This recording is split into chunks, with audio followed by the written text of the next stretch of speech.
Hello everyone, it's 12th June. Let's quickly look at the headlines from the Hindu newspaper. On the first page we have Trump backs off from Iran, strikes signals deal is likely relevant for international relations perspective. Then we have Delhi to formulate tighter norms for coaching centers. Then we have set up anti-conversion cells, UP governor to all colleges in state. Moving forward, we have Gurugram to rename garbage pickup fee as a sanitation charge. Residents call it extra tax.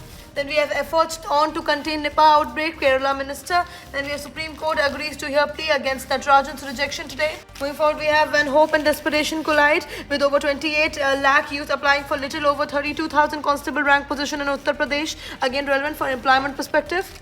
Moving forward, we have Wise Nicobar debating elections, again relevant for economy as well as development perspective. 2 killed as violence flares up in Manipur, NPF office storms. Then we have France backs Make in India in defense, signals new model for Rafale deal. Then we have 1 year since AI 171 crash, pilot body questions, delay in release of final report. Moving forward, we have US attacks third ship with Indian seafarers, crew safe, relevant for international relations perspective. Then we have child assessment must be done in custody cases with minimum intrusion, says Supreme Court. Then we have Indian textile sector witnessing revival of investments, again relevant for economy perspective. Then we have the world page where we have 22 countries tell Iran to stop attacking people on our soil. UK Defense Secretary resigns over low funding.